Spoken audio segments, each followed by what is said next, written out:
live.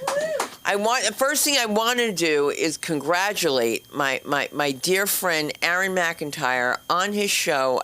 It was at Broad Street, was that correct? Broadwater. Broadwater. And it was yesterday, right? Yeah, it was last night. It was last night. And yes. And where are we going to be able to see that online? Well, I'm going to put it up soon. And we were talking about having a screening here. I think that's a great idea. A few things. You should, and then have some of the people that you work with. In case you guys don't know, we have a lot of things going on besides the podcasting, besides the comedy, besides my implants in my mouth. Because I'm Miss Bang. We also have an acting class that's going on here with Aaron McIntyre. And you probably don't know yet, but when I started out here, the first person you ran to was on Fountain because it was the closest. All comics went to this one acting school because it was near the comedy clubs. And comedians think they're funnier than the writers, and you can't do that. You cannot take the script and change it. Even if you are right, later on you could change it. And so the name of his company is The Right Club. You still hear the buzzing? No, the cameras. Oh my God. Can I tell you? Technical difficulties?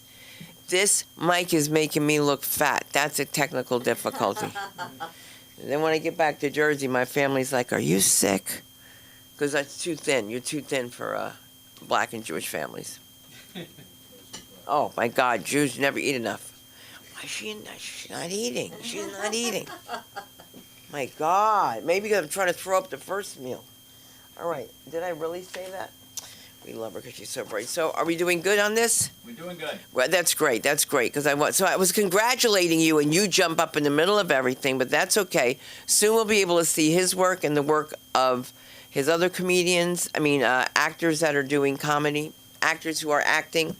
Mm-hmm. And the short films. And doing short films. So that's really great. And I'm going to be in a short film festival soon. My goodness. You guys should come to that, too. What's it called, Aaron? I don't know. Well, it's called Canned Laughter. I know that. It's called Canned Laughter, and it's with LMU, which, of course, I was thinking the other rest of the alphabet because I thought I missed something with, you always get all, are they, the only thing I want to say is as a Jewish mother, and you're working with these pronouns, you're saying they're coming. How many? How many are coming? We have to know how many. Hello there, handsome. Where have you been? This is out of state. Where? Out of state. Oh, out of state. I thought he said Antifa. No. Okay, don't do that. No, I can't do that. I'll keep it good. Oh, that would be really a lot of fun. Can you imagine a bunch of... This is driving me crazy. But it's gone now. It's all gone. I'm sorry, Mark. It's going to make me crazy. My building is so nuts. I'm waiting for him to get settled. That's what I'm doing. I don't want anybody to walk while you're on stage. My God. But my building has gotten so crazy that they now have decided to remove all of our flowers so that we can have plastic flowers. This is the thing, the way we save the monies is to just clean off the plastic. And this way you don't have to use the water. I've never worked with people like this in my life. Not that I'm working with them, but the first time I made the mistake of I'm telling you guys in advance, I'm going to have you guys perform there. Because you never know who knows who there in these places. You're old enough to know, like, Jacques Cousteau and, it was Jonathan Winters, who I couldn't think of the other night. So he lived there as well. And who said golly? Oh, that was Jonathan Winters. Jim Neighbors, right. Jim Neighbors and I were neighbors. Gomer Pyle, that's it. Oh, my God. These words mean nothing to any of these kids here. Nothing. The best is when I said to that guy, you look like Sammy Davis. And he said, you mean the baseball player? And how hard it is to look like Sammy Davis? Mr. Bojangles. All right, so you don't know Sammy Davis. You were in Russia, right? You're waiting on a bread line. My mother-in-law's been to Russia many times. But let me tell you, the only thing she brought with her is toilet paper. That's all she did. She complained about the toilet tissue. That's it. But she loved it. She liked the food. She liked everything. So we missed you, by the way. Oh, thanks. So good for you. And this is your first time making your debut here. So when that red light comes on, that means you have 2 minutes to wrap. If you finish up earlier than you thought, you don't have to stand here and go, oh, how much time do I have? Oh, this is going to be as bad for you as it is for me. Oh, don't suck the life out of a room. Be like, you know what? I'm finished. Thank you, guys. I'll give our time back to the room. Be a professional. So when you go to another pro room, people remember that. They remember you got off stage on time. If you ever watch The Greats, oh shit, the one that's losing his hearing. I'm losing my memory. I can't make fun of him anymore. What's his name? Dom. What's his name? Not DeLuise, the other one. Dom Herrera. Yeah. So watch Dom Herrera. He gets the light, you can tell. The best thing you can do is acknowledge to your MC or to whomever's running the show. That's an acknowledgement. Even if you say, okay, well, I got the light. But the worst thing you want to hear is when people say things like, well, I got the light, and they do this pause so that everybody goes, oh. And then they won't get off the stage. Then they say things like they wanted me to stay on. And what men do to women on stage is still criminal. Oh, Mark, she was there. Do not mention names here. And don't mention which club. But she was there when I'm watching. I mean, I'm being told, do you realize that you're going to be headlining the show? I said to myself, do you realize you're not sold out? Like, if this was my show, it's been sold out. And then I'd be concerned about who's headlining. Come on in, the water's fine. I got my hair wet. Hello there. Hey, look at you. Where you been? I've been here. No, you haven't. You was like, give me a hug. You didn't let me finish. And there. How are you? I You guys are the same height? We'll be back. Okay. No, he's so funny because his other brother came in, but he was 7'4" until he got, what's it called, scoliosis. So he's down to 7'1". But it wasn't him. But that's okay. Nicholas, how's your puppies? They are okay. They are. Somebody fighting outside? No, it doesn't bother me. It's just. Well, no, Mark will go outside. Let me just tell you this. My husband's so Jewish. How Jewish is he? A guy pulls up next to him in a car and does this to him, like some kind of gang sign. And Mark goes like this to the guy. The guy was like, I could kill you. This is what happens in a neighborhood with lots of sober living centers. Okay, well, there you go. You have to support them, Mark. Because I have to support. Don't bend over like that in jail. We're not going to talk about jail. Why am I hungry? I'm so happy to be hungry. Well, who was that? Was he talking to himself or other people? The first time I met him was on the phone call for like 20 minutes. Ridiculous. I'm having it out with him because he wants to come. What were we talking about, Nick? When we first met on the phone, you said, who did I think was funny? Bill Cosby. No. No. No. It was. I think I asked you something about Sam Kinison and somebody else. I can't remember who. Oh, we got on that phone call. It was ridiculous. And then we've been friends ever since. Talked for a very, very All long right. time. Yeah, very long time. We did. Because you know what? Who's to say who's funny? You're right. Who's to say who's funny? Know your act and just thank you so much, really. Just know what you just. What is, I'm trying to figure it out. I'm trying to remember myself. It's gonna come to me. Just like it comes to me with how many kids do you have? 5? 4? 4. Wow. You know what my daughter's Hebrew name is? Lo. Oh shit! It Oh, broke. That would know in here. No, I know that. Lo, Kev. No, just kidding. Nobody gets us. But I'm just thinking, how do you say it broke? In Hebrew. I don't know Hebrew, so I don't know. I don't know. Come on in. Hello there. What Just did I- talking about Sean. I memorized my bar mitzvah. And that was I don't it? know what I was saying. That's what you do. You don't know. It's Lo like a medaberi song. Greek. It's like a song. You know, I knew. Can you imagine if you got up there stoned and start singing, my green tambourine, Lador, Vador, Vador, Vador. All right, nobody's getting any of these songs except the Jews, and they're hiding. We have to hide. All right, so I'm going to start talking about bringing up somebody that I think is very knowledgeable and very much a fan. He's got a lot of fans that I didn't know about. Someone wants to know if he was married, and I thought that was really cute because I'll find that bitch. And just kidding, but if you could pay him and keep up with him, it's fine. Let's start out with some information, what's going on in the world with the Mark Zaffron funny guy, America's sweetheart, Mark Zaffron. That's you. That means you got to get up. All right, Mark. Right. Keep crawling, he'll come.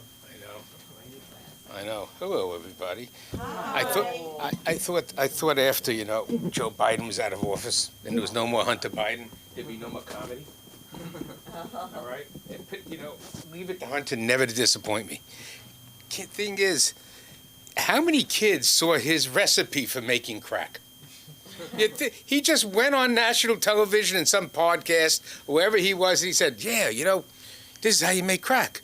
And I'm thinking to myself, that's why you always had two hookers. You had one to screw and one to cook the crack. He did. He had to, because he couldn't do it himself. Men can't do that. That's a woman's job. Go that cooking and everything. It's funny though. But he stands there and he says cocaine is better than alcohol. I'm thinking to myself, well, they're both not good for you, you schmuck. All right. Secondly, cocaine is addictive. Alcohol just made. I live with two alcoholics. I wouldn't have liked them on cocaine. Take my word for it. They were bad enough on the downside. Can you imagine them on the upside? No.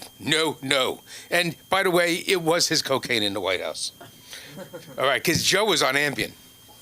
Now, I've had problems on Ambien. After a certain age, Ambien is no good. You'll sleepwalk, you eat in your sleep, you do all kinds of shit. I miss it. It's like cocaine. Ambien is to me like cocaine is to Hunter. Dying to get a hit. Because there's that time when you're ready to go to sleep, when you just want to sleep faster. And if you put an Ambien under your tongue, you'll be asleep in a minute. I developed my Ambien habit on airplanes. You see, because I had to be bi-coastal, because my wife decided to live here when my law practice was in New York, at a time when you had to go into the office. So this is how my world has changed tremendously, all right? In those days, to get a ticket, you actually had to go to an airline ticket counter. Or the way most people got their tickets in those days, other than casual travel, is that there was no credit card to do it. There was no internet. They went to the airline. They'd go to a thing called cheaptickets.com, and they'd FedEx you the ticket. And then you'd have to go pick it up at the cheap tickets desk or whatever, but they'd get it to you in 24 hours, all right? And in those days, tickets weren't that cheap, but you learned how to fly, right? Back and forth, back and forth. After a while, it's getting kind of tiring on that red eye. You want to go to sleep. You learn not to drink. Never drink on planes. All right, anybody drinks on planes out of his mind. The last thing you want is cankles in the morning.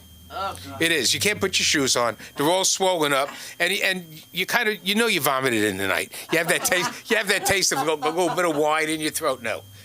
Ambien was the best thing. You put an Ambien under your tongue. So I used to travel. I'd read a while, and then I put an Ambien under my tongue. Here I am going to, I think it was Latvia. And my partner says to me, "How do you sleep on planes?" I said, "Drugs, you fool. How else do you sleep on planes?" Until I learned that Valium was probably just as good, because Sundar got me off the Ambien and put me onto the Valium. But now we digress, because I do have to talk about current events a little bit. All right, let's put it this way. Ghislaine Maxwell just got the country by the balls. She has it. It all led up to this point, and she went out there with a big box, and she already massed on 100 people. Do you know what massering is? It's what Orthodox Jews don't let you do. It means telling the government about another Orthodox Jew. That's why they're great at making money in crime. They don't tell on each other. They're better than the mafia. Take my word for it. And if you do, they'll call you Masira. All right, and you can't get buried in a Jewish cemetery, among other things. They post signs all over. Shlomo is a Masira. All right. Anyhow, I digress. Where did I digress to? I forgot where I digressed to. We were talking. Oh, here we go. Ghislaine Maxwell, right? Okay. There were some people that took a couple of favors from Epstein. Because here's how it goes. I remember meeting him in high school.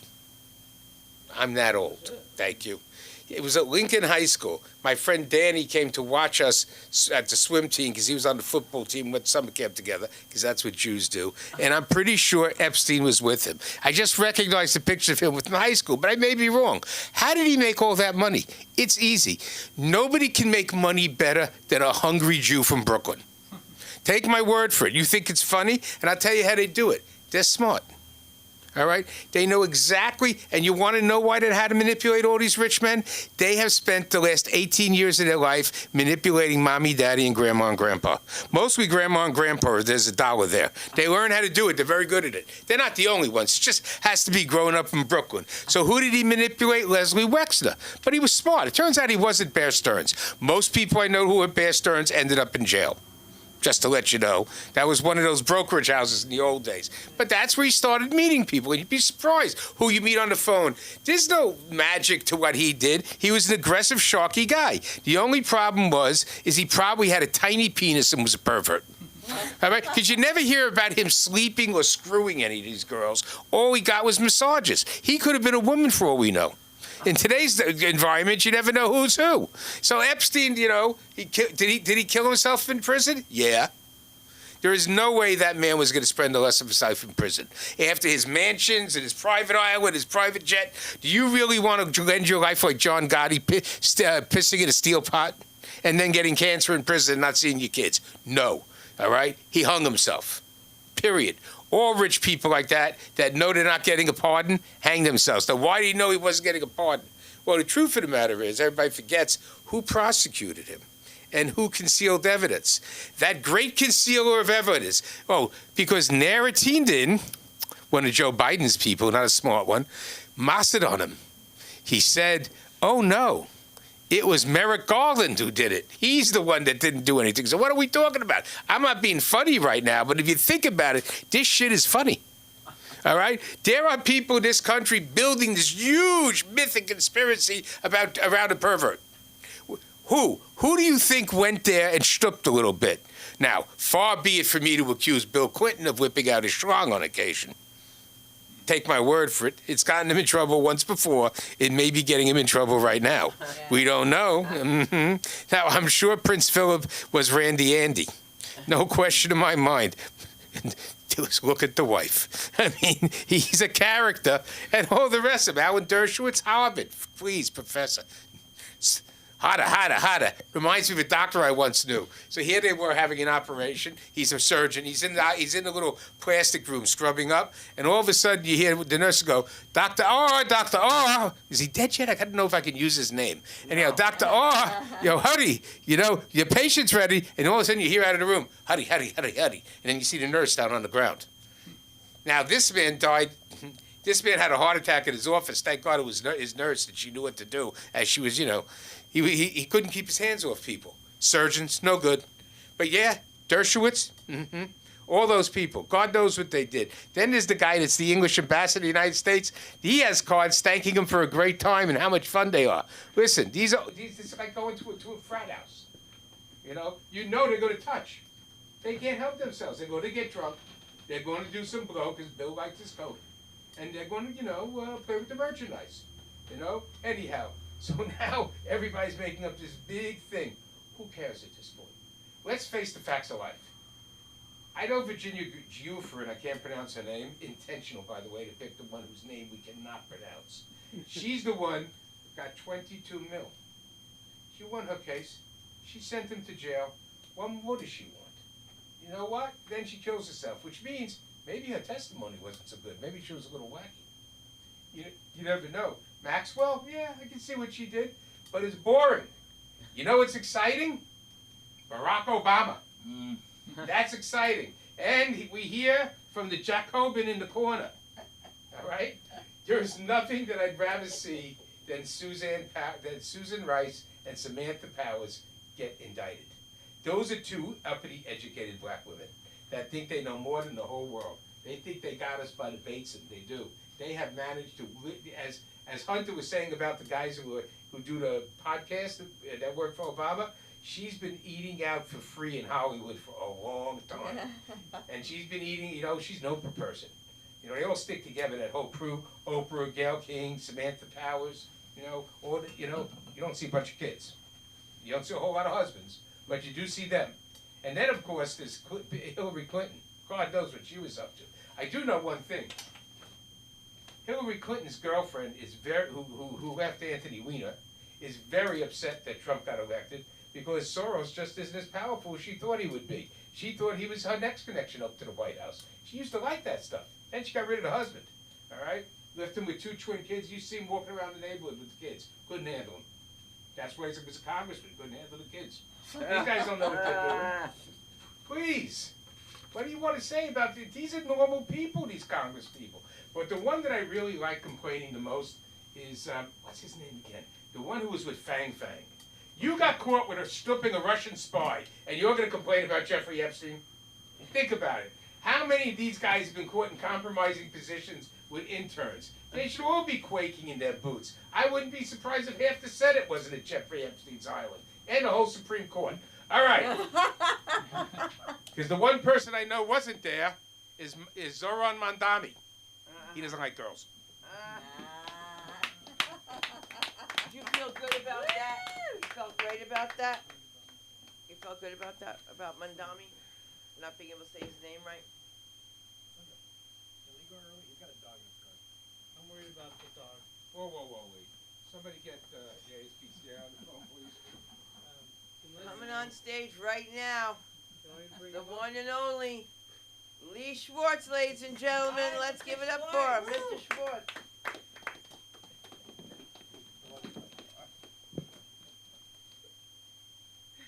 It happens. Once in a while, you get a dog in your car. I mean, it didn't climb into my car. It's my dog. You can just go right in. But thank you for the great introduction, as always. I don't know where I'd be without it. I feel lost without introduction. Just wandering around, not knowing anything. But it's been a rough week. I mean, everybody knows, like, Pope died, Ozzy died, and myself, my girlfriend's developed affinity for throwing spoons at me in anger, but I figured it out now. Tonight she wanted to have soup. I said no. I said hamburgers. Problem solved. There you go. I don't know why. It's getting worse, but it used to be knives, so we've improved a little bit. So we're making progress. Yeah. But we got a new neighbor. Horrible, I think. Well, so far he's obnoxious. He's rude. He's very loud. And I figured from the time I met him, he was not a good neighbor. But I mean, the good side is probably not a serial killer, because serial killers are quiet, keep to themselves while they're, so that's the upside.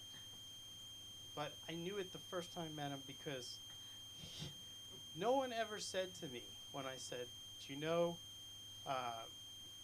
he's like, oh no, I said, that's right. I said, if you need anything, I'll do anything, I'll get some for you. And just don't hesitate to, ask for anything. And he said, I never heard this before. He said, what do you have? And he kind of motioned to my garage, like I'm supposed to show him things, like a weed whacker, this. So he knows for the future what he'll ask for. And that was my cue to leave. And I said, I got a number for a plumber. Okay, that's the best you're going to get. Sorry. Okay, so who knows what's waiting for me when I get home now. But he's not going to kill me. So that's a good thing. It's the bright side to everything. I try to see it every day. But I don't know, sometimes it doesn't happen that way. And I try every day with my girlfriend to just have her see the bright side of things, and it never works. But I keep trying. But as I said, it's over it. We figured it out. The more we're away from each other, the more we love each other. So So I'm here, she's there. We're loving each other right now. Deep love, lots of love flowing. It's perfect. I came up with the idea. It's a great idea. She agrees with it. So I like that. And it's a perfect relationship. You know, deep love. So I'm gonna probably take a nice vacation somewhere to love her the most. She could love me too, together. It's perfect. We don't have to go on a vacation with each other. It'll work. It works. You know, we worked it out. You know, as long as, you know, I don't keep spoons in the house. You know, I wear the spoons. Everything will be okay. I'll be safe. She doesn't make anything simple. It's just like even a peanut butter and jelly sandwich. It's a major production. I thought I'd get away with it last night. She's like, give me a peanut butter and jelly sandwich. And I was like, okay. You know, I do the peanut butter and jelly, but then it goes on to like, okay, it's a thin veneer of peanut butter, the proportionate to the jelly, right? Squares, not triangles. Wheat bread, not white bread, and lightly toasted, and cut the corners off, at the ends off of it, and you know, and then use the small plates versus the large plates. And she tells me all this, and then I get into the kitchen. It's like I don't remember hardly anything of what she told me. It's just all blank. I know it's a peanut butter and jelly sandwich, and that's all I got. And I think in triangles and you know, jelly, peanut butter, and veneer of peanut butter, jelly, or something like that, or white, not wheat, and oh, she did say, I think she said something lightly toasted. That's right. You know, after a while, I just gave up and I just put together a sandwich, and she said I wanted triangles, not in half. Go again. Go back. You know, do it right. It wasn't toasted right enough as well. Just a final little jab, just as it went in there. Shook my confidence. And, you know, it's hard to recover from that, but I did, and I kind of sought refuge with my dog. You know, looked at the dog looked at me, and he looked like, I'm not an emotional support dog. I'm sorry, I don't do that. Don't do that. You know, I can give you a number. You know, this Cocker Spaniel, he's really good at that. You know, he handles real problems. You're too tough for me. You know. So he's ready to, you know, it's not that. I need an expert. An expert. And I guess maybe this Cocker Spaniel is it. You know. He's a golden retriever, so, you know, it's the same thing every time. You get in, it's like, I love you, I love you, I love you. I don't care what you did. Beat up an old lady. It's fine. Go ahead. Just give me a biscuit. All right. And no standards. No standards. I want an animal that'll look at me like, get your life together, get off the couch. What's wrong with you? You know? I need something like that. I was thinking, and I came up with it. I said cat. Cat. That's it. Reserved, indifferent, judgmental. Cat. You know, cozy on nice to the cat. The cat's like, what do you think you're doing? Got dirty hands, got a guilty look on your face. Like you've been, I don't know, burying bodies in the backyard or something. Don't even think about petting me. In fact, you know, feel like never pet me again. Just never do it. No, you know. That's maybe what I need. You know, could be it. That'll solve everything. I don't know. But I go on. And but anyway, I feel like I gotta do just once and for all something political. I guess I'm apolitical, so kind of the best thing I can think of is I'm a compassionate conservative, which is kind of ridiculous because it's like a vegetarian cannibal. So, but I want to confuse everyone so they don't really know what I am. So that's the idea. So, George Bush Jr. was that. He's a great man. Dumb, but I can relate. We had a lot in common. So I like, not the dumbest president there ever was. I can't think of that offhand who the dumbest president was. Doesn't. Right. But I really appreciate you listening and thank you all. I needed someone to listen. Thank you. What's that? And all the way from I don't know where, but a great place because she's a great person, and that's Sherry Bright. So come on up, Sherry Bright. Oh my God. Always great to see you. Same. One more time for Lee Schwartz.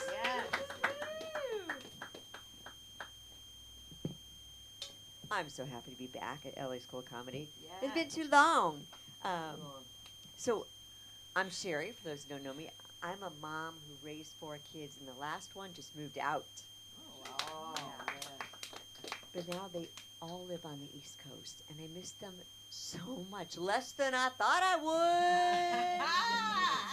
would. Make some noise. Oh yeah. Oh my God. That's the truest part of the whole set. The rest, whatever. But parents in the house? Yeah. Yay. Okay, Aaron. And, okay, woo. All right.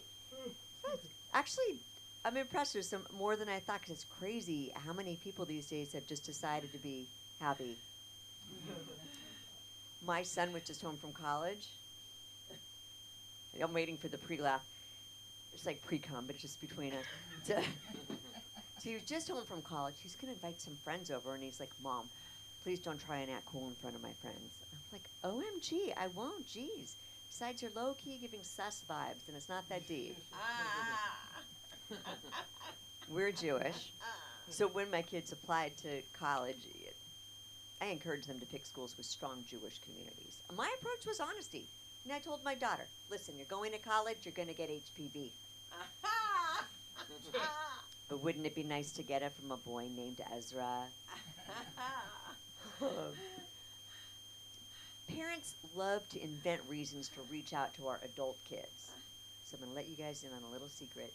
Boomers aren't bad at technology. Yeah, we're not. My friends and I sit around all day and trade Bitcoin and troll losers on Reddit. But a second we miss one of our kids, we call them up and play dumb. Like, how do I delete a Gmail? Can I wire money to my new boyfriend in Nigeria?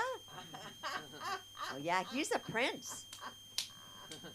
Then I hang up, jump online, and sell feed pics on OnlyFans. This feels like a safe space, is what I'm telling myself, because I'm about to be honest with you guys about what a major people pleaser I am. I think a lot of women are pleasers. You know, we tend to play it small. You wouldn't know it, but I'm actually 6'2". Yes.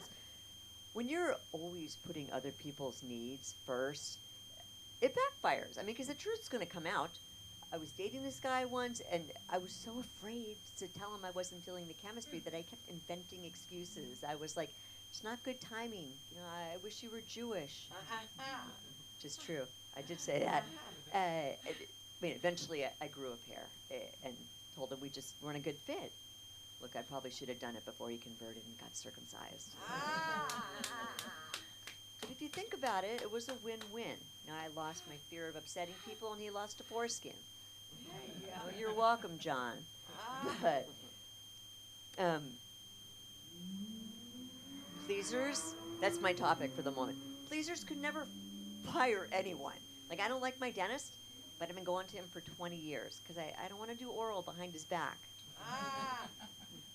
When you have zero boundaries, you get worried about what people are going to remember you for. Like, I'm afraid that at my funeral, the eulogy is going to be like, she died doing what she loved, giving people she barely knows rides to the airport.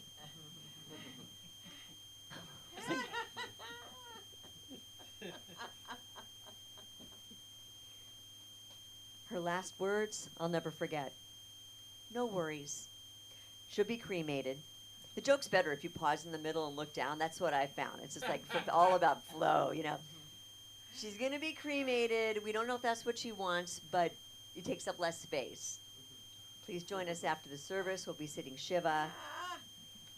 It's be catered by Sherry. She froze it all in advance. Yeah. She made a playlist, songs she doesn't like, but she really hopes you'll enjoy. So I've finally got a codependent self-help book. The book says, it is impossible to control what other people think. Really? Then why do I have 4 kids who all think their dad was great? Why is that? There's so many of us pleasers, there should be like a People Pleasers Anonymous. It would be just like AA, except that everyone in your life would want you to relapse. Right? They would do like reverse interventions. You know, my kids would be like, it really upset me when you didn't do all my laundry and fold it on your birthday. I just barely recognize you anymore. It'd be-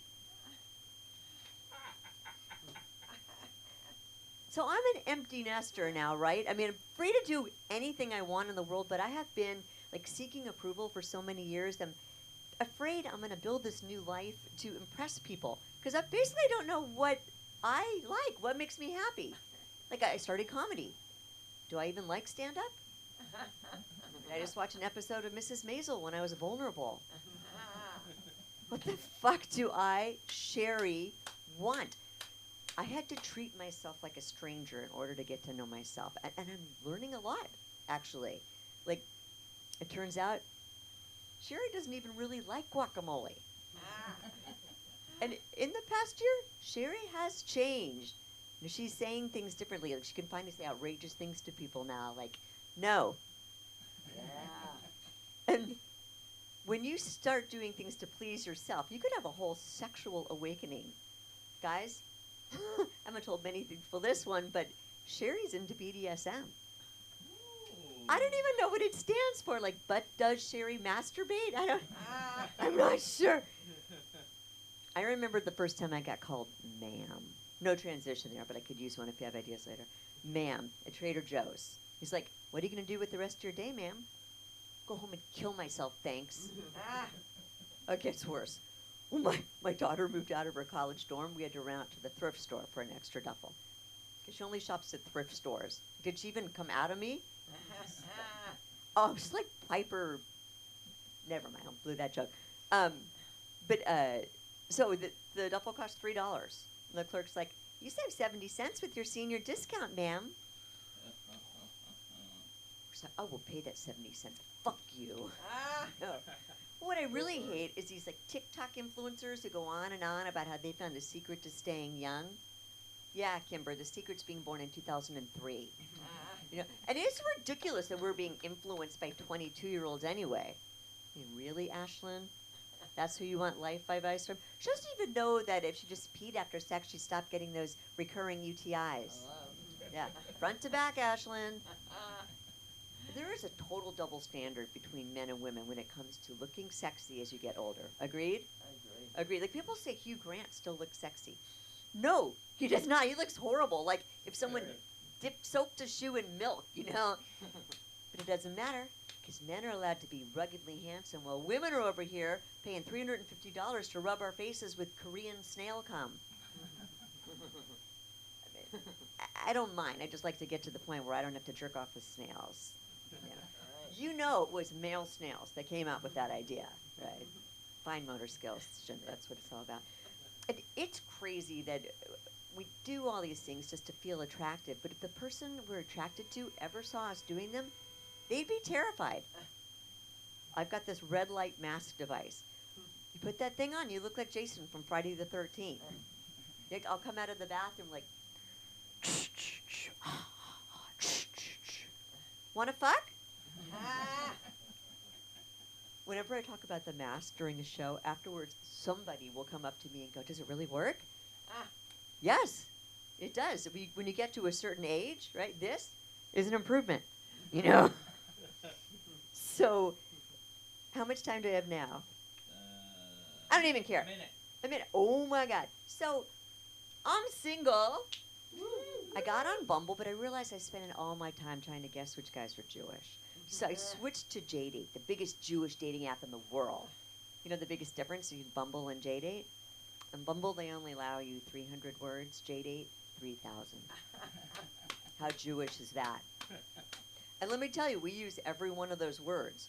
I mean, on Bumble, guys are like, I like walks on the beach. On JDate, my relationship with sand is complex. Rough surfaces irritate my skin, but my dermatologist gave me a nice non-steroidal anti-inflammatory cream, so I'm good on the beach up to 24 minutes.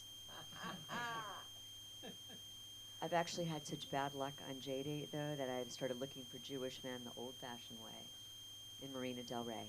All right, thank you, LASC. Where do you find it? Oh, you can find me at Sherry Bright.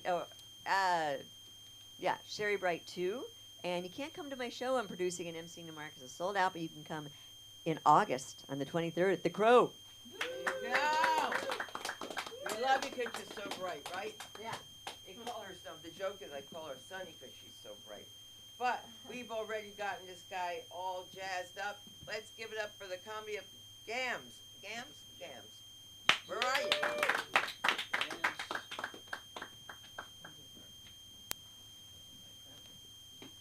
Thank you very much. The full name is Gamzet. Yeah, as I said, I'm from Russia.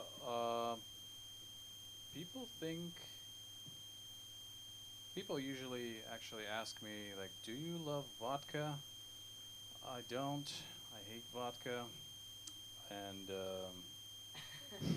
the thing is, I grew up in a conservative Muslim region, so I only did drugs. But as a typical Russian guy, I've always dreamed of becoming an American. But it's a long process, you know. But so far, I've gained 20 pounds since I moved to the U.S. So I guess I'm like 10% American now. Yep. I'm a male model. I've been doing modeling for 15 years now, which means I'm not that smart.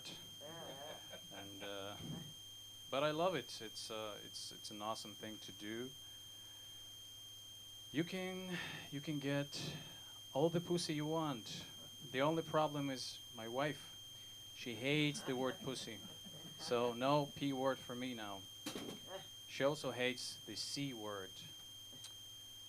So like the other night, I asked her, hey babe, I know you had a long day.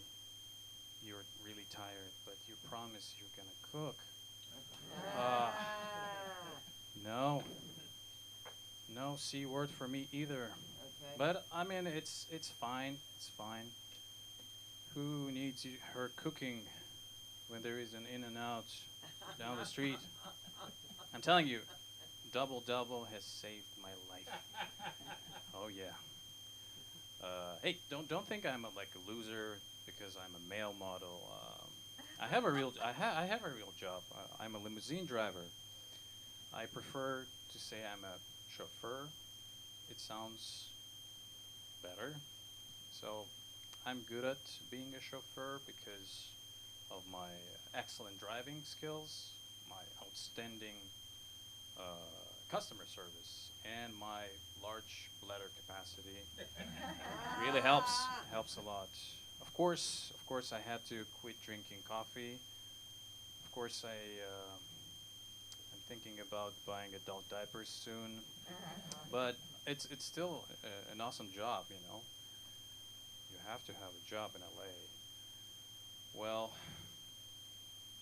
you know, I moved to the US like 7 years ago, and all these years I wanted to try stand-up, but I was so scared until one day my wife came up to me and she said, hey, can you stand up? I want to move the couch. And that's the moment I realized it must be so cool to be single.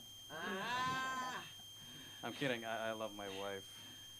She fills our home with love and endless home goods crap. And, we've been married for 3 years now, and that means I've already watched all the episodes of Love is Blind and 90 Day Fiancé. It's not bad. It's not bad at all. But I mean, sometimes I wish I do drink vodka. That would help. Um, what else? What else do I have? Oh, I mean, I think like the opposites attract. That's what I think. Like I love going to the gym. She loves going to Home Goods. I love, making money. She loves spending money, mostly my money at Home Goods. I love cats, and she loves dogs. So we have a dog. And it's a cute dog. Her name is Luna, which in Russian translates to, "You're gonna feed me, you're gonna walk me, you're gonna clean up my poop every single day." And I mean you, Dad, not Mom. You. You freaking male model driver. Oh, I'm sorry. I mean chauffeur. Thank you very much. That's all I have for today. Thank you. Where can we find you on your social media? Just Gamzatus. That's my Instagram. GAMZATUS.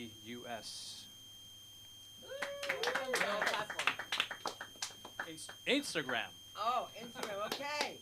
He's an Insta model.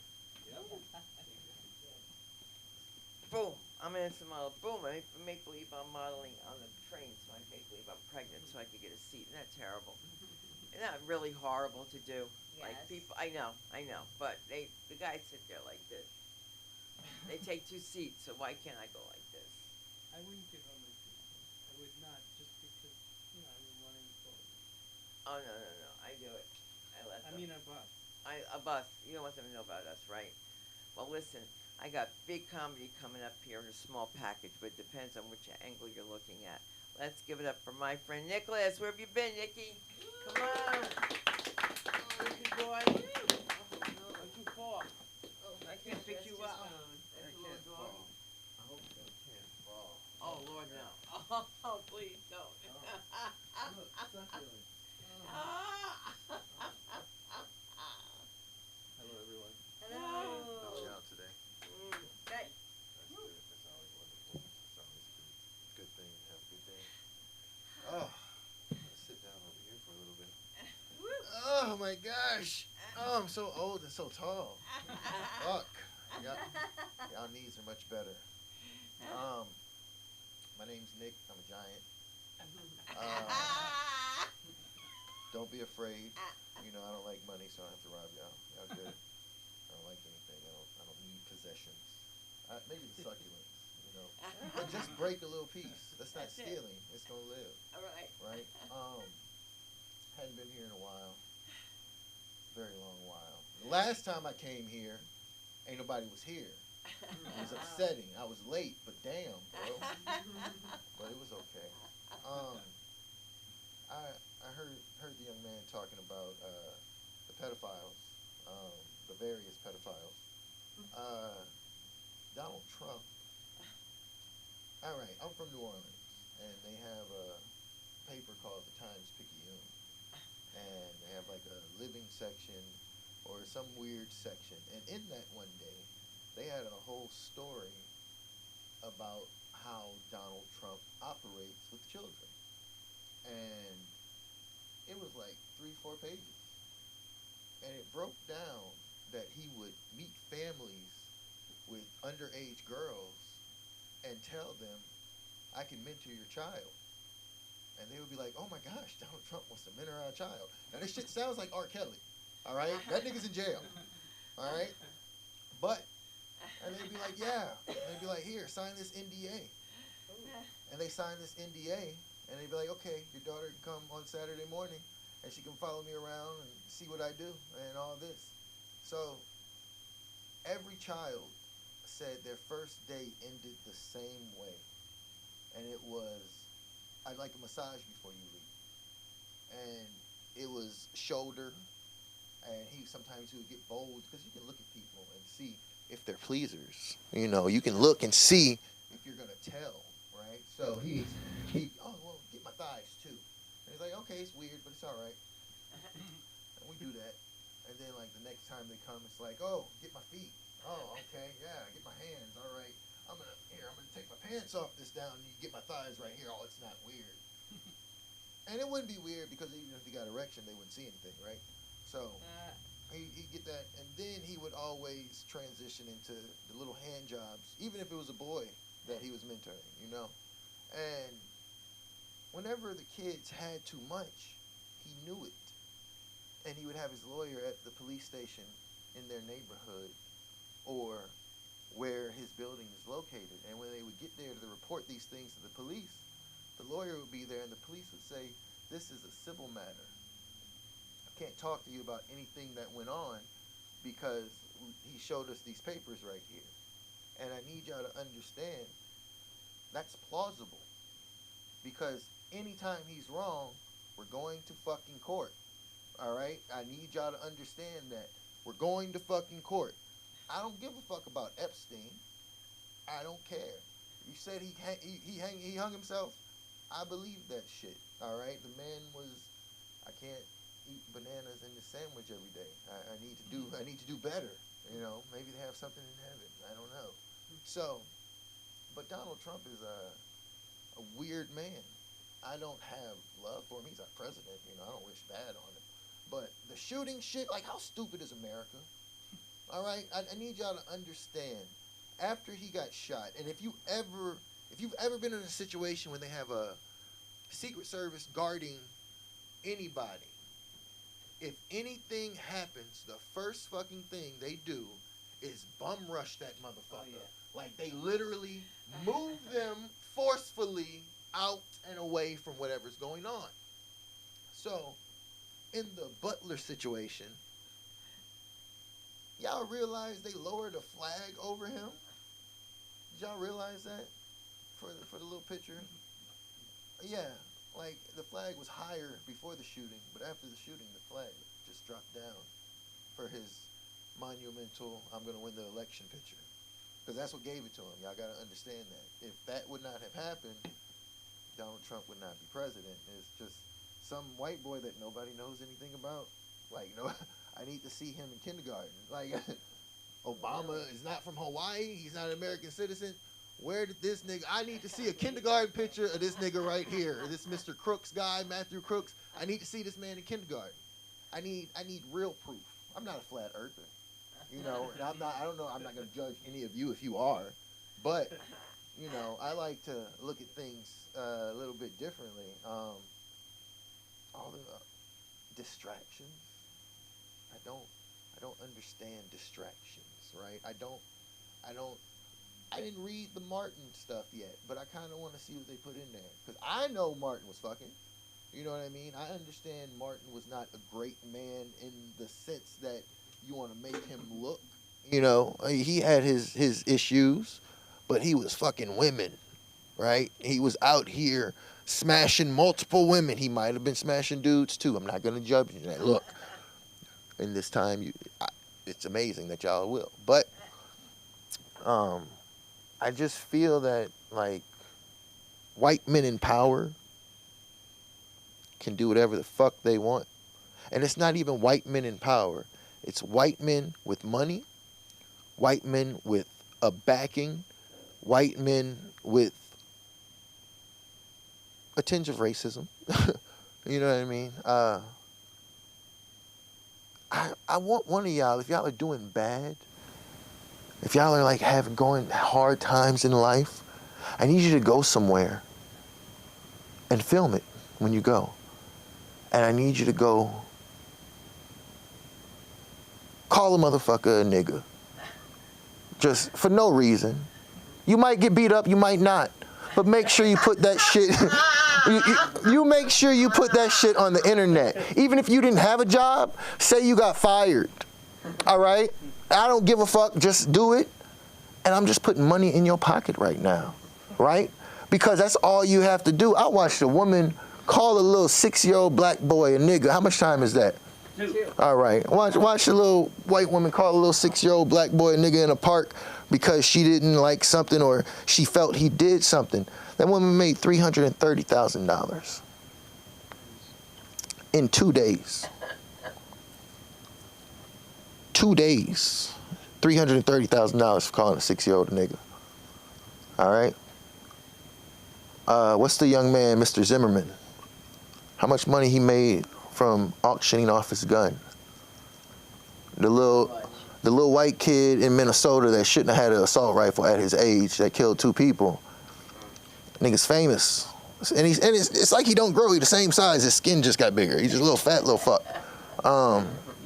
It's very weird to me how people don't give a fuck, and I don't give a fuck about it anymore either because I'm good. I already live in a racist town. I know where I live, but I can beat all of them up, and they know that. And my kids can beat their kids up, and they know that. So they're cool. You know what I mean? They're nice white people. They still don't talk to me when I'm walking my dog. They still speak to my dog and keep walking, and then talk to the people behind me. But I don't care any longer. You know, it's okay. It doesn't hurt. I don't need hellos or, you know, basic, what is it, cordialities. You know, I still extend them. Hello. You see? You see how I did it? How you doing? Okay. Good morning. All right. Really hot day. Oh. Did you hear what Obama did? And, you know, and I'm accepted. You know, it's an easy way to just blend in. You know, even if I'm 6'8" and scary and black, it's just, you know, just give one big up to Trump. And you're going to be right there with them. They're going to love you and hold you and respect you. Not really. They still going to say, do y'all think that nigga really likes Trump behind your back? But I don't, you know. But it's okay. Yeah, that's about it. I just come here to talk to y'all. I can't be found. Okay. Nothing's changed. I know, right? He talks all this, ain't one woman black that he's with, okay? That's the Hey, funny whoa. part. I'm kidding. Whoa. I'm kidding. She walked by me in painted on jeans, which I always think is funny when brothers give me a hard time. I'm just like, dude, look at you. Your girlfriend's outside. She blonde, she big, You talk about me and my nigga, come on. My Jewish nigga, come on. Yeah, them Jewish niggas be doing shit. It's different. They have no idea, right, that they are me. I learned that when I was very young, that a black person is a Jew turned inside out. And then you hear black people say, a Jew ain't nothing but a nigga turned inside out. And we're like, oh my God, we're inside out. We're outside in, but some way we go, way-o, with Leo K-O. Talking about Leo.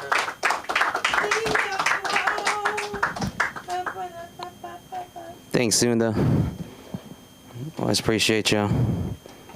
Yeah, man, you see like a lot of stuff going on in this room tonight, huh? Jewish is a very hot word now. Everyone's like, oh, half the crowd's Jewish. I'm like, dude, I'm in Brooklyn right now. What's going on here, man? Now, I say this with love, obviously, and you know, just, you know, all love and whatever, right? Like, I like, all right, I don't know how I can say this in a nice way, a good way. You Jewish people here are cool. There's some Jewish people out there, I gotta be honest, man, sometimes when they throw that shit all the time, every day, all day, it gets a little bit like, all right, yo, shut the fuck up, right? A little bit, you know, a little like, but black people are irritated by it too. They're like, you're not black. And then Jewish people are like, no, but the white Americans exclude us from stuff. Okay, you're white with some minority like struggles. Okay, good, that's good, you know? I'll put it in perspective to people understand, like as an Asian guy, you know, half Asian, half Spanish. Not that white people give a shit, but still, like, right? So if I care just as much about deciphering a group of white people that there's a Jewish guy there, as much as white people look at a group of Asians trying to figure out which one's Korean. No one gives a shit. I don't give a shit. When I go to Korean town, I get a little racist as an Asian. I'm like, just so many fucking Asians here, man. Fucking annoying. Oh man, just like, you know, you ever see two Japanese guys that's like hanging out in Japan. Tokyo or whatever. They're looking at like a movie of white people. Oh, that's Brad Pitt. He's white. No. He's a Jewish. No one corrects things like that. But I like Jewish people. That's what I've been saying. I gotta close it with that so I could say I'm not racist, because people who are not racist always say I'm not racist. But anyway, on another note, though, man, I love LA, man. I was born and raised here. I kind of dip in and out a lot because I used to be Air Force, so I was military, and I got to be very lucky for it because I got to live in Japan, which was an awesome country, so I know a little bit about it. And the thing about it, when I was me being Asian, Filipino, I thought I was gonna go to Japan and clean house. I thought I was going to go there and be like, hey, look, I'm Asian too. I'm an Asian guy, whatever. But I'm Filipino, so I'm like a dark Asian.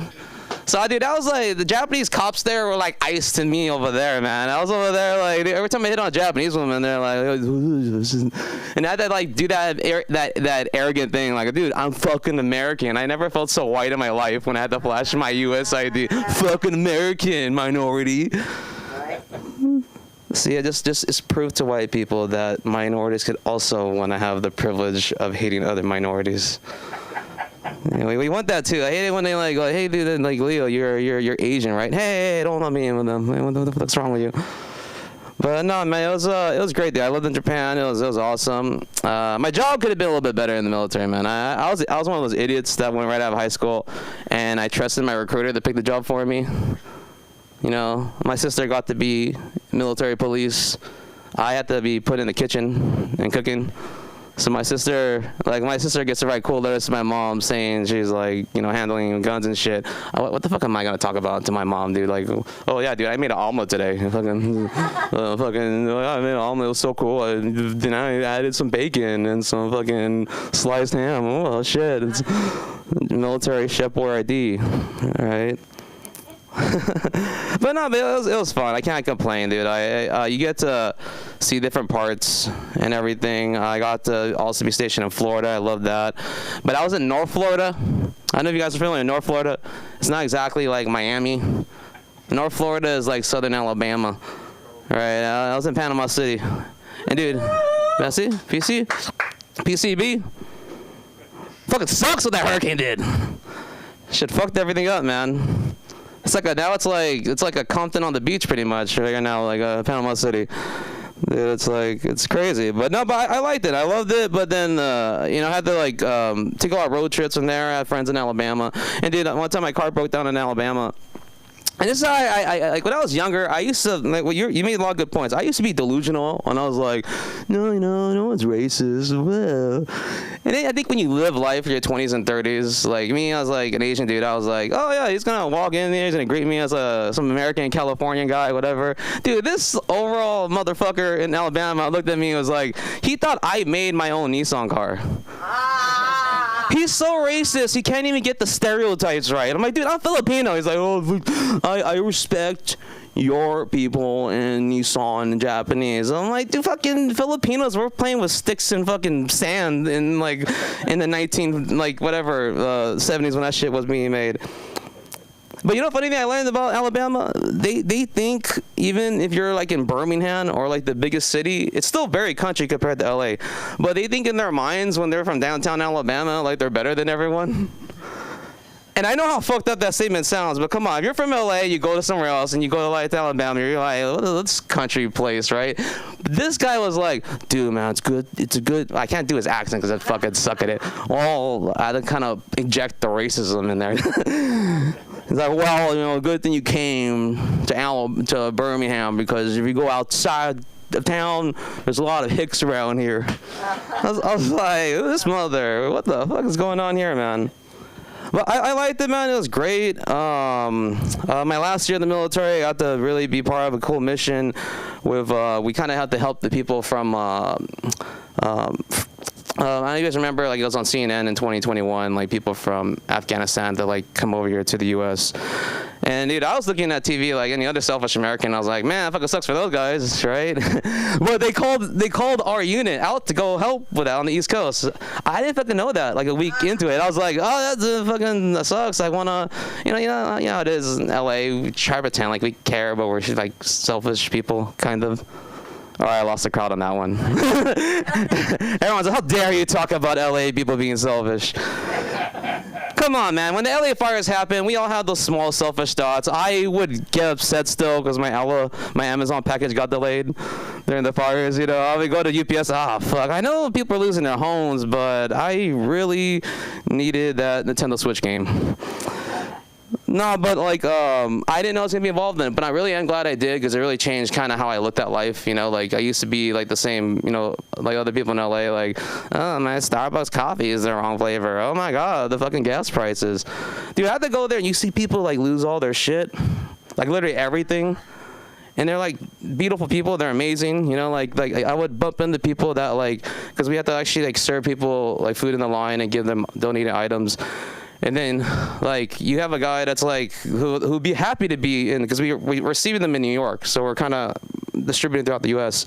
And a guy, I'll never forget, he was like, here, I was like, I'm very thankful to be here. Oh, I'm very thankful to be here. I try to do a Middle East accent. I suck at it. I can't do a white accent with a Middle Eastern guy. It's like, I'm very thankful to be here. I don't know where my family is, but I love this country and thank you, right? Very short and simple.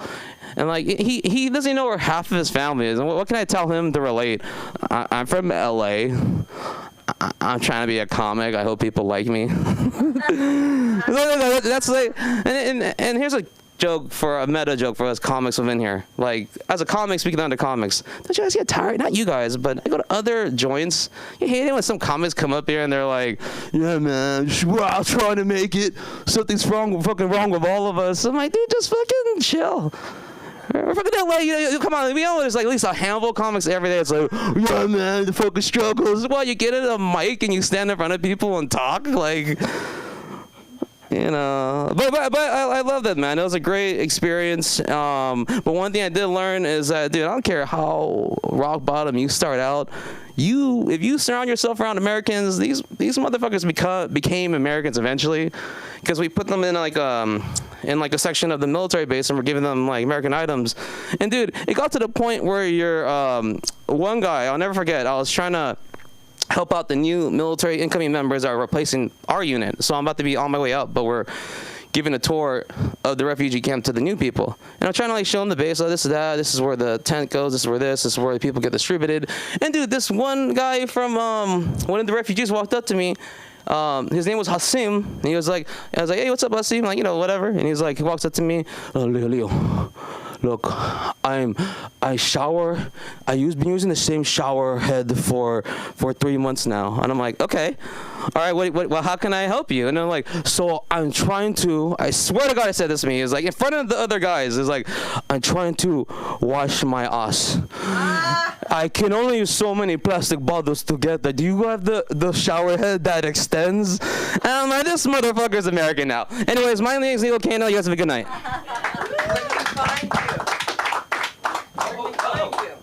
Leo Kano, at Leo Kano, LeoKayno. Yep, Instagram. Yep, There you go. They know where to find you. You might be the next actor that comes out of here from the Film Actors Cafe. I introduce to you the director, the one, the only, please switch on that thing, the one and only Aaron McIntyre. Yeah!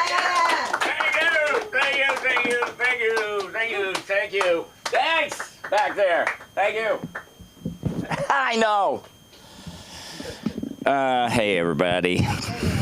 Boy, there's so much material tonight. It's been so fantastic. I ain't going to talk about politics.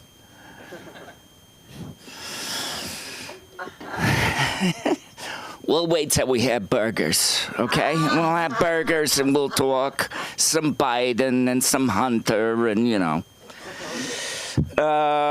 Lee, I'm glad you're here because you were talking about your girlfriend, you know, and then Sherry, you were talking about your kids, right? So your kids, the last one left, and they're all on the East Coast.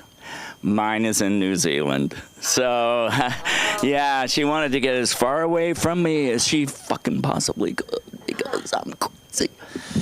So Panama City, baby, that's where I was born, motherfuckers. Yeah, I was born in Panama City, Florida, and I was there for 6 days. And that was it. I've never been back. You know, my parents were on vacation, you know, TDY, you know about that. Yeah, so we went from there to Minot, North Dakota, the coldest spot on the planet, you know, really. I mean, it's very, very cold there. And I think that had to do with my bipolar disorder, which I have, and I'm very proud of, by the way. I think we all need to be proud of our... How many people have a diagnosed mental issue? Anybody? Yeah? Yeah, there we go. Thank you. Thanks, my brother. We're all fucked up, everybody. I mean, come on. Everybody's got a little, you know, you got to get the pencil in the right way, or maybe the curtains drawn a certain way, or maybe we just get depressed, you know. I am medicated, so I won't explode. Don't worry. I'm okay. It used to be that I would just get really depressed for like 6 months, and then I would just feel like a fucking god for 6 months. And now that just happens every day. You know, just those days kind of go by. Hey, where in Japan? I was in Misawa. Misawa. Okay, I was in Yokota. Yeah. Yeah, I was in the Air Force. I was in the Air Force, yep. Yeah, we flew the F-4s. Of course, I was a military brat, so I wasn't really in the military. I did not want to do that again. I did not want to move around again. It was really, really, really awful. But I'm also not racist. So, you know, I mean, I'm actually glad that there is some color in here tonight because I always wanted to be black. I did, because you know, it's like white guys cannot wear clothes. We just fucking cannot wear clothes. Anything we wear, we look terrible. Right? Am I right? If you were black, you'd look fucking great in that. Yeah, some of my favorite textiles and clothing was made by people of color. Oh, what else? You know, I had a Waymo go by me the other day, and it really triggered me because they sound like vacuum cleaners. You know, they do as they're coming down the street. And I am triggered by vacuum cleaner. When I was a kid, I used to run on this couch, and there was this guy that nobody fucking remembers except for older people. Yeah, Mannix. Anybody remember Mannix? Yeah, the old people in here. We get it. So anyways, Mike Connors, right? It was Mike Connors, black hair, you know, he's fucking, you know, amazing, and he'd run around. And then there was this opening sequence where he'd run and he'd jump over like a railing, you know, and you do that thing where you put one hand and you jump over. He looked so fucking cool. I was 8. So I started doing that on the couch. And my mom came in and, you know, stop doing that. Don't jump on the couch. And so I just waited until she was vacuuming in the back room, right? It was way far away in the house. And so I was like, that was my chance. And I ran and I jumped and my foot got caught on the back of the couch and I went, boom, knocked me right out. So I woke up and my mother was vacuuming around my head. And she goes, I told you not to jump on that couch. And there was like a little, you know, dust chalk outline around me.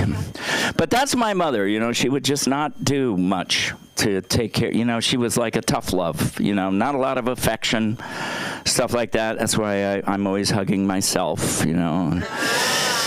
I need a little pat on the back. I knew a kid in school who used to do that, right? He'd go, I know the answer, you know, and he'd say the answer, and the teacher would go, yes, that's correct, and he'd go and pat himself on the back. I was like, that's fucking cool, man. A little self-love, a little self-help there. I'm very confused about like a lot of the language, you know. It's like if. You don't have to keep asking me if I know what you mean, you know? You don't have to keep asking me if I know what you're saying, because I do know what you're saying, and if I don't know what you're saying, I'll say, I don't know what you're saying. Can you say that again? Or feel me. Don't you feel me? Don't say that to me, because I don't want to be felt. And I don't want to feel anyone because I didn't get a lot of attention when I was a child. The other one is, oh shit, what was it? Oh, have a nice one. You know when somebody says, have a nice one, I don't know what they mean. Like, nice what? A day? A month? A week? A year? A life? I just can't tell. And it's, you know, and you know, just in all fairness, anyone who has ever said, have a nice one to me, whether you mean day, month, year, life, I don't care. Fucking don't tell me what to do. You know what I'm saying? Don't fucking tell me what to do. If I don't want to have a nice day, I ain't going to have one. So that's how you do in Alabama. I'll just get you there. Alabama, yeah, Birmingham, that's how they say it, right? Birmingham. Yeah, I love the South. Never been there. Except for 6 days. It was the best 6 days of my life, I tell you. Yeah. My military brats, we move around a lot. You know, you get very used to moving. Every time I'd move, you know, because I was a big pussy. Okay, I'm still a big pussy. I'm like the biggest pussy you will ever meet. I do not like pain. I'm not afraid of dying. As a matter of fact, if anybody wants to meet me out front with it, you know, and shiv me, I'm cool with that. You know, as long as it's quick, just put it right in the temple. Because I don't want to, you know, I watch a movie, like I watch an action movie, and I see the guy fall, and I'm like, and I fucking break a rib. You know, I mean, I get hurt, I get bruised, I get beat up all the time. Hey, all right, how's it going, man? Don't fall asleep on me. All right, ladies and gentlemen, it looks like I got 2 minutes left. What the fuck am I going to do? What's that? Oh, yeah, I got classes. Yeah. So anyway, I teach classes here Tuesday nights, 7 o'clock. It's a drop-in class. Come check it out. See if you like it. If you're into acting, I'm the best. I swear to God. I'm good. I've been doing it for about 35 years, and yeah, I just did this film, so I am going to put that up on YouTube. You can find me anywhere at Aaron McIntyre, and it's AERON. It was totally a marketing thing, you know, because there are no AERONs anywhere. It's like you look on Facebook, I'm it. So Aaron McIntyre everywhere, and it's Film Actors Cafe is the website. You can check out the classes, see kind of what I do, and we also do films. I've got some films, and I've actually made some films in classes, so it's a lot of fun. And what? Also, we have the Right Club. Oh, yeah, and then the Right Club is going to be coming up. I'm not sure. We haven't really talked about when, but it'll be 4 Sundays. Sherry was there. Yes, yeah. It was good. It's great interview, and then you get up and do your set, and then, you know, everybody kind of chimes in and helps you out with your act, so it's a lot of fun. So, all right. Okay, ladies and gentlemen, I want to bring up the best dressed white man you have ever seen in your life. Let's bring him up with a big round of applause. Sean something. What up, people? How's it going? Everyone's having fun? Dude, Mark, honestly, you're set every time. I'm just squinting my eyes like, okay, like literally it's reading an LSAT question every time. It's just like, these are 10 words I don't know. Let me see if I can infer from the context. I'm just logging, and then it's like, all right. And these are 10 people I don't know either. I retained none of it. Dude, I'm studying for the LSAT right now, and I got this tutor, and I think he thinks I'm fucking retarded because he literally dumbs every question down to like so much dumber than it needs to be. It's like, what's the flaw in this argument? And it's just like, okay, yeah, he's confusing necessary for sufficient. I was like, yeah, that's right. And then like still like you're seeing I'm getting some right. And then he'll rephrase a question to be like, so like imagine, and he gives me like the most frat bro examples for everything. He's like, imagine your bro, you're gonna be like, he must be gay because he has no bitches. What would be the most appropriate retort to that? One, he could not be getting bitches because he doesn't want to. B, and I'm like, dude, I'm getting them right. You don't need to make them dumber for me. But thanks so much. I'm trying to figure this one out. But basically, my first celebrity crush was Casey Anthony. So I know, like, I probably forever am going to have shitty taste in women. I've also realized since trying this show, not everyone knows who Casey Anthony is, right? Casey Anthony is, you don't know who Casey Anthony is? You don't know? Oh my God, Casey Anthony, very famous murderer. It's very similar. She had like a very similar run on TV like O.J. Simpson did for a little bit, where this lady was accused of killing her 2-year-old daughter. And crazy trial went down. She was found. Everyone knew. Like, she had Google searches that, like, how to dispose of a body, how much chloroform to whatever. But just, I guess, reasonable doubt enough, she got off. And she is married to or living with her defense lawyer now. Which, like, I'd fucking fall in love with that guy, too. He did a miracle for you. But she's trying to make a comeback. She has a show on Peacock. But the only thing the show like has done for me is just remind me that she's still hot. You know? So I was like trying to make this pitch to my friends like, you would, you know? And they're just like, no, I would not. So I have to paint them a picture like, all right, you're at the club, you're dancing. Casey Anthony comes up to you, right? She's throwing it back. You both had a couple of drinks, you know? You mean to tell me you're not going home with her? Because, like, personally, I'm going home with her, all right? And I'm not wearing a condom either. Because I know. She's not going to keep that baby. You know? You don't have to worry about her not taking a plan B, bro. She had an abortion at 33 months. It's fine. You know, wouldn't it be super funny? I was just thinking, like, what could she do? It was like, what if you found out Casey Anthony is, like, super pro-life? She's like, no, abortion is murder. Like, she's just doing an ad. She's like, abortion is murder, and I would know about murder because I've done it, you know? I just wonder. That'd be really funny for me. I've been getting a lot of, it's like, my taste in women is, like, very much up and down. There's nothing in the middle. Like, no normal girls. Either you're, like, you go to church every Sunday or you killed your kid. But, like, for that church on Sunday type, like, I keep getting really hot televangelists on my IG feed lately. And, like, I'm not always watching with volume, so I'm just scrolling through. I'm like, oh, let's see what this person has to say. And I'll, you know, you hit it, and then the volume kicks in a little bit later, so you missed a little bit. And I just see this hot chick, and she is talking about, like, sodomy, drug use, premarital sex. And I'm like, I'm down for all of these. Where do we meet?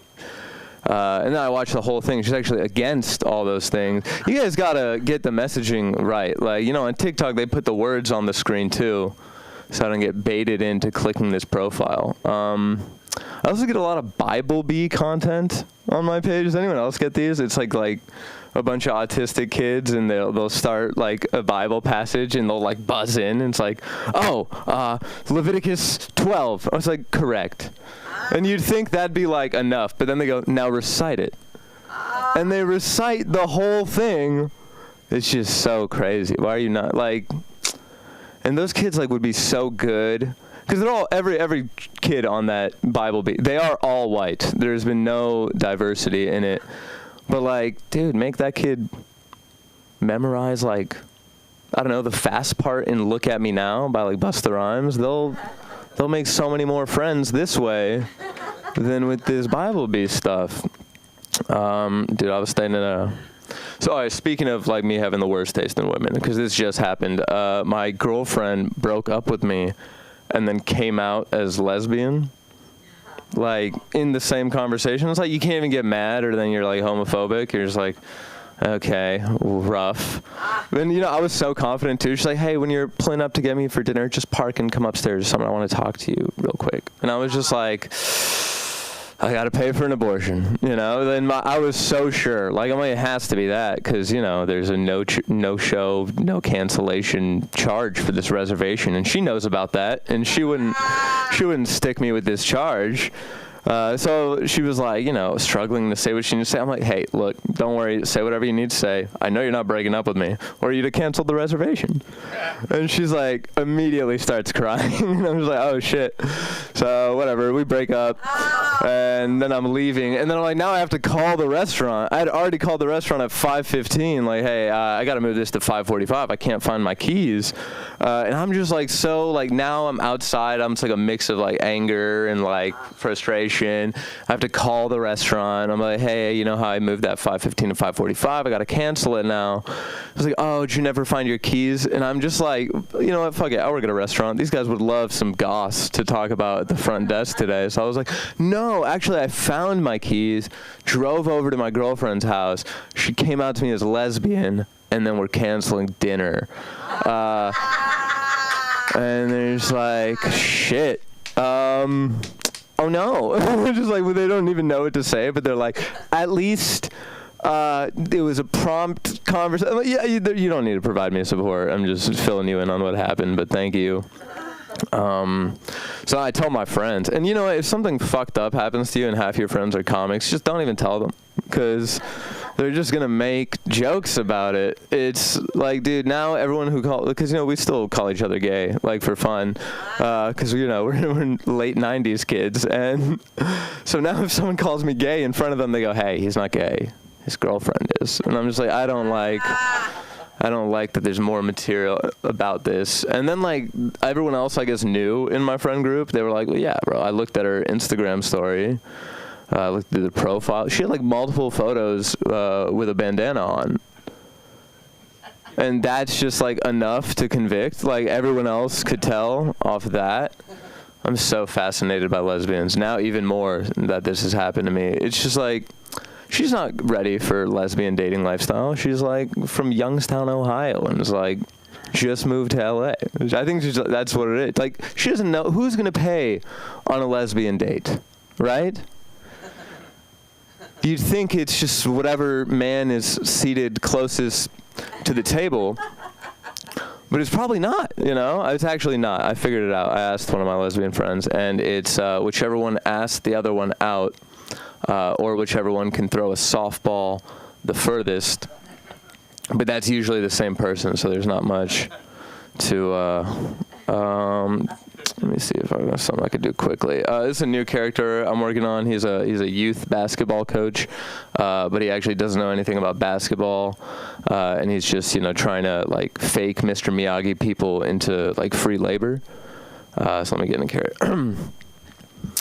All right, kids, in basketball, it's all about cutting to the hoop. So we're all going to show up at my house tomorrow and cut my lawn. Yeah. Nice. You know, in basketball, defense is important. So if any of your parents are defense lawyers, I want you to bring them to the game, and they're going to give me a free consultation tomorrow. Thank you. All right, that's all I got. My name's Sean. Find me on TikTok at Sean Tagdis. Come back.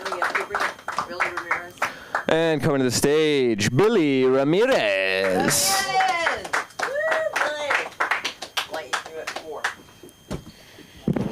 ¿Qué pasa, familia? Sometimes I like to open in Spanish because I look like I might not be able to do it. I don't know if you can tell from the everything, but I am first generation Mexican American. ¿Qué pasa, familia? Órale. I've never been able to do that whistle. I wish I could. If I could do that whistle, everywhere I'd go would sound like an aviary. Fine, a bird store. Yeah, but, you know, actually, I often feel like an undercover Latino, which is kind of convenient these days because, you know, now I'm far more likely to be mistaken for ICE than to be taken by ICE. Yeah, but, yeah, so as a first-generation Mexican-American, I've struggled with confidence and anxiety my entire life, and I think I figured out exactly why. It's because I was raised under the rule of la chancla. I don't know if anyone knows what la chancla is, but for some women, it's a piece of footwear and also a disciplinary device. And my mom was lethal with it. She could deploy it short range, just smack me across the face before I could even register. I mean, she was trying to win one of those new power slap competitions, you know. She could be a power chancla champion. And she could also deploy it long distance. Like if I were in my room and she thought I was screwing around, from around the corner, all of a sudden would come a chancla and just whack me upside the head. And it would somehow return to her hand. Like, I don't know how she figured out how to boomerang a chancla. As far as I know, she was never been to Australia, or, you know, she never been Australian. You know, you call that a chancla. This is a chancla. Anyways, but my mom and my dad, they did their best. You know, they raised my brother and I and sent us both to college, and we both graduated. But at the same time, someone's best could be a C-. And sometimes when I'm hanging out in my not a house, or just lying in bed completely alone, or reviewing my portfolio, which is nothing more than an old trapper keeper full of coupons, like I wonder what heights could I have reached if I had taken fewer chanclasos growing up, fewer chancla smacks. And by the way, chancla smacks are part of a balanced, nutritious Latino breakfast. You can find them in the cereal aisle next to pendejos. Yeah, but you know, like maybe I could have been, you know, like a VP of marketing somewhere, you know, at a Fortune 500 company with one of those KY 401s or whatever they're called, you know. But instead, I have 5 different hustles going on right now to get by, and one of which is doing moving work, which is nice because it brings in money, and sometimes I don't feel Mexican enough, so it's nice to do manual labor every now and then. And with ice running around, too, I could easily pick up a shift at Home Depot, so... yeah. But also, like, maybe I could have been one of those successful bilingual lawyers you see in LA with the billboards, you know, like, did you slip on a churro at Disneyland? You know, call me. Te partiste la madre con un pinche churro, you know, llámame, you know, something like that. I don't know. But you know, actually, funny enough, here in LA, you know, it's a very vain city and whatnot, but I do get to feel confident every now and then in LA. And it's whenever I walk into a Mexican restaurant, a taqueria. And especially when I hear someone order something like a chicken quesadilla, chicken fajitas, chimichanga, something like that. By the way, it's a tragedy that the actor Eric Estrada and the singer Celia Cruz never teamed up for anything. They could have had a show called Chips and Salsa. All right, that one's on the house.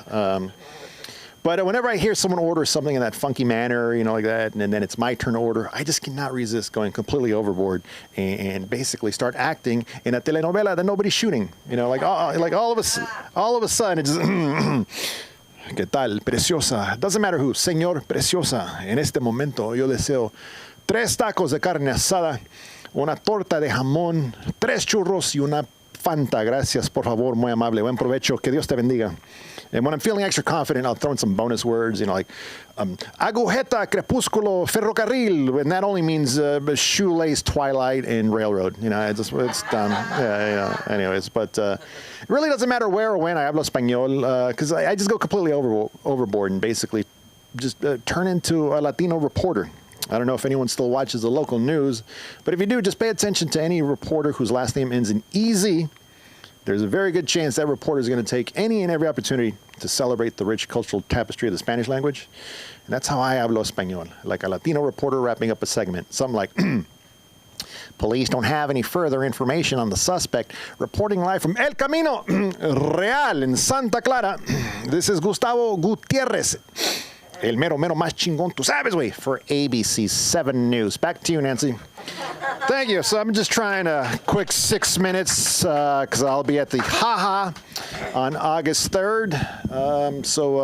Yeah, that's basically it. So yeah, my name is Billy Ramirez. You can find me at the HaHa Comedy Club. August 3rd, you can find me on TikTok and Instagram at Middle Aged Muchacho and on the web at billyramirez.com.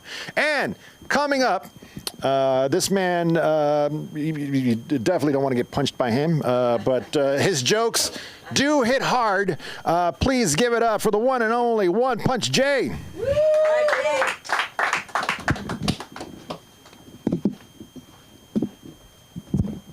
How y'all doing tonight?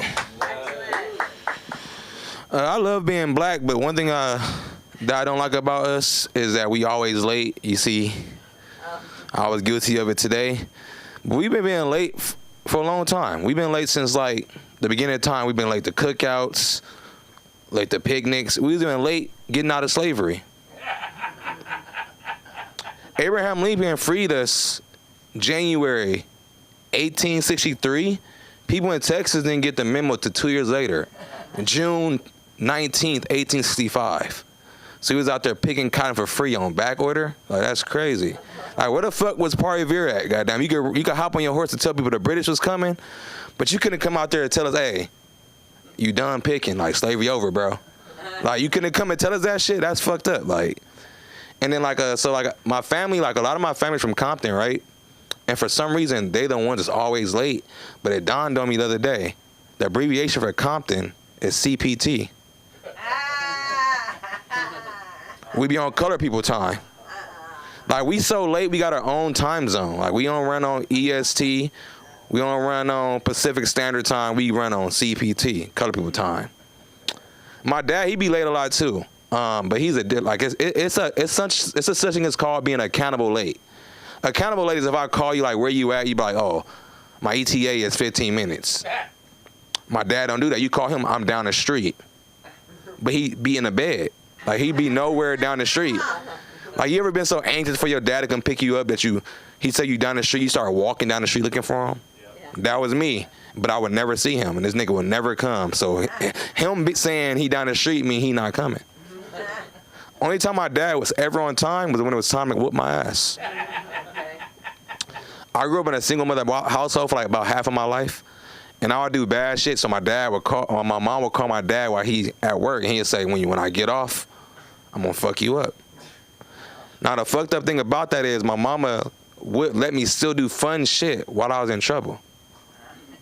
So I'll be at home playing Sega Genesis, kicking my cousin ass. The whole time I'm kicking his ass, I'm thinking about how my dad about to kick my ass when he get off. I'm crying and playing and collecting Sonic coins. Like, he's like, what's wrong? He's like, man, I'm getting a whooping when my dad get off. Like, yeah, shit crazy, man. Anybody here dating? So I expected for like two people to say yeah, because the dating pool is so terrible. Like, I'm trying to figure out who the fuck pissed in it. Like, dating's so terrible. Like, all the cute girls are super, super stuck up and mean. The ugly ones think they cute, so they stuck up and mean too. So in order to find you a good woman, you got to go to a population that ain't been fucked over. You got to get you a cute-ass handicapped woman. I got a handicapped girl. She got one arm and a nub, and she better than any woman in here. Hands down.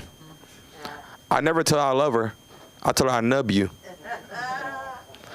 Ladies, she been thinking about getting married, and I've been considering it, but I just know if we get divorced, she get to take half of everything I got. And she been throwing hints at what she would take. She gonna tell me the other day, if I had your hand, I'd cut mine's off. I was like, nah, we gotta sign a prenup. We got arrested the other day. Well, we got pulled over by the cops the other day, and it was terrible because the cop said, put all your hands in there, and she raised one of them. He's like, I need all of them. He said, this is all of them. So then he was like, excuse me, ma'am, you're not cooperating. Someone have to put you in cuffs. So he go to grab her arm. She had a long sleeve on. So he grabbed one arm. The other one, he grabbed all material. He's like, stop resisting. I'm like, fuck. I'm like, bro, she's handicapped. She got one arm and a nub. So he gonna ask Siri, how do you handcuff a person with one arm? Siri had her ass handcuffed one arm to the belt loop. Goddamn. I ain't never saw that shit before.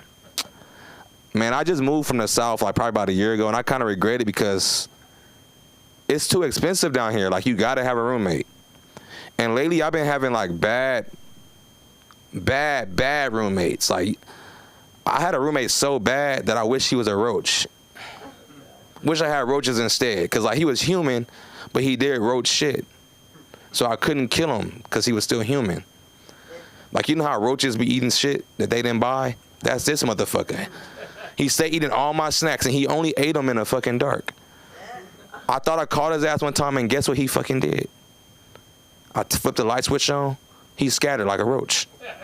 Didn't even see him. All I saw was a trail of hot Cheeto dust straight to his room. Like, this motherfucker, I'm starting to think he got wings. So how the fuck you leave a sock on the fucking ceiling fan? Like, what the fuck? He a flying roach. Like, then nigga didn't move his girlfriend in. Like, why roaches can't never just eat your snacks and just they be the only one eating? They all gotta bring their friends over. So he done moved this girl in. I'm thinking anybody get their own shit. He moved her in, so I was like, fuck it, y'all can take over the lease. So I snuck out the house as if I was bombing the house for roaches. You know, when you bomb, you gotta sneak out because the roaches will be out the door like, what the fuck you doing? So I got down, I sneak out the house, I go to the car door. These motherfuckers in the car, with their bags packed on, shit, talking about where we going. I'm like, y'all not going nowhere. So I snatched the dude out the front seat. I go to snatch the girl out the front seat, and guess what the fuck she did? She did the typical roach shit. You ever step on a roach and they had the babies? So when I snatched her the back seat, she had babies right in the back seat. I'm like, what the fuck? I didn't even know you was pregnant. You was all goddamn butt, no stomach, just like a roach. Shit was crazy. Parents be getting on my nerves because, but my parents in particular, I'm pretty sure y'all parents did this shit too, but they raise a certain way, and then they act like it don't apply to them. Like, I was born in December, so real close to Christmas, so I only got one gift, and that was for my birthday, and that was for Christmas. And when I cry about it, mom be like, oh, shut up, money don't grow on trees. So my mama's birthday is the day before Mother's Day, so this Mother's Day, I got her a Mother's Day gift. On her birthday, she called me, it's a shame none of my kids got me nothing for my birthday. I said, I did get you something for your birthday. That Mother's Day gift, that was for Mother's Day, and that was for your birthday. Money don't grow on trees. She don't call me cheap. I said, nah, I'm efficient. Jesus fed a multitude of people with one gift. I killed 2 holidays with one gift. I'm doing a good job. And then parents, like, I don't know about white people, but black parents always want to kick you out when you turn 18. Like, why? Because, like, when you die, you go in a God house. You feel me? Like, what if God told you when you turn 18, don't even look up here for no prayers or no blessings? As a matter of fact, when you die, don't even come to heaven's gates. Just find you a cloud and figure that shit out. That should be fucked up, right? And then, like, you feel me? Like, my mom, black parents always use that same scripture to try to, like, get you to be good. Children, obey your parents, for this is right, and that your days will be long on earth. My mama had me thinking that every time I didn't take out the trash, God was up there with a fucking clock. Like, yep, that's 2 days off his life. But if you read the rest of the scripture, it say parents don't cause your kids a wrath. Like, how you just got down biblical cherry pick. Like, you feel me? You don't read the part about me, but don't tell me about you. So, like, if I get in trouble, don't spare the rod, whoop my ass. But to take my PlayStation 2, that's unbiblical. You causing me the ref. You feel me? What else I want to try? Damn, I tried a lot of shit, dog. You feel me? Fucking, yeah, that's crazy. That bike got beat. Hey, but people would do anything for money. And I would too, but it's a few things I won't do. I'm not selling my soul. No offense to nobody in here, but I'm not doing nothing gay.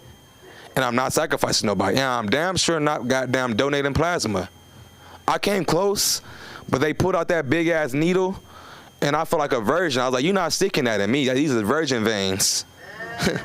Hell no, they got a fucking needle the size of a turkey bastard. Like, who the fuck is it donating plasma anyway? Cause you gotta fucking go through a whole background check just to donate plasma for $60. Like, it's hoes on Figueroa selling pussy for that same price. I'm thinking about being a plasma pimp. I'm gonna start pimping girls for plasma. My top earner, her name is O Positive Olivia. She's a universal donor. 2 bags of her, goddamn, you come out there with a good 120. And I got AB negative. Oh, AB. He going to see them. He's like, I gotta get that beat on my bike, goddamn. He's like, man, I gotta get that beat on my bike. That dude had that beat was thumping. But man, I'm 1 Punch J, man. Don't sleep on me. I'm gonna sleep on y'all. You can find me on Instagram underneath 1punch_JAY. Sleep on me. That's terrible when you fall asleep on people, man. And now that he's outside, I could talk about this motherfucker. He's falling asleep too. Okay. And then I try to wake him up. He says, no, I was thinking of the hind quarter because it's kosher. He wasn't even thinking about me. All right, so my plants are dying, and now I'm sleepy, and my TV's cold and empty. And next week I'll have my teeth in. Is this crazy to get these implants? Are insane. Do it. You said implants for what? You said you have your teeth in? Yeah. Oh. They're here. They're here. You mean your tooth in? Uh-huh. And I mean, as long as I have roots. Yeah. I have teeth. But now, it's just all this stuff I have to learn. And this one guy, I don't know why I thought he was you, Sean, but he wasn't. And he's telling me about this new club he wants me to perform in. It starts with a G. It's in West Hollywood. Have you heard of it? Gravite? Something like that. Have you heard of it? Which one? Gravitas. That's, Beverly Hills. yeah. The members only. It's like a Soho House a similar Okay. Soho house. Yeah. It's like $5K a year, and then you can go eat at the restaurant. It's stupid. I mean, Pocket change. probably see a lot of cool people in there, but. Should we do it? Gravitas. Gravitas. All right. I'll try. Let's see. Groupon or something. They get no titties out of me. I gotta bend over. There you go. I'm kidding. All right. So did you kick their ass? Ain't been known to mess with people's cars. You see, you don't believe me, these stories I tell you. But that's right, 'cause people keep coming up to me and giving me hints about where to go during this yellow thing. You know they call it yellow, right? Yellow? What's that? Those jeans, you mean? Ice. In Spanish, it's yellow. No, in Spanish, it's yellow. Ice is yellow? Yes. If you pee in it, right. I'm kidding. You're saying Asian jokes. I was like, It's just a lot. They're just coming up and telling me to give me free tap cards. It's just great being Spanish here. Too bad I'm not. But that's okay, guys. If you people tell you're funny, you probably are, but you didn't see me drop that. And but you'll know when you take it from the page to the stage. And remember, please watch my 1 hour special on Prime, which is definitely better than Netflix lately, I think. I think. But you got to get home because, hey, TBH, I'm like knocked out, right? We got to think of more things. That's so great. I'm so happy for you. You got to do a show. I am. You going to produce your own? Yeah, I produced mine on Saturday. It's sold out again. Good. So, guys, you got to see Sherry Bright, all right? And you know why they call her Sunny? Because she's so bright. And that's this Saturday. It's sold out. It doesn't matter. All right. It doesn't matter if it's sold out, because sold out, there's going to be 10 people that can't make it, and you can take their spots. Because I want you to see her. She's talking to you. Oh, You gonna sneak in? I won't even know you're there. Yeah, you will. I'm gonna come up and tell you I snuck in. And then we're going to smile, and some of mine are missing. He reminds me of Jason. Is that a wig? A wig. That's your hair? Is that It's a racist? turban. It's not my hair. Is it turban? Can I touch Need a it? stronger prescription. I do. I just got this. Got to fondle it. Oh my God, it feels great. Nice. Well, that's good for my hair. For my Your edges. Yes. Not when you don't want to comb it. I never want to comb it, but I have to.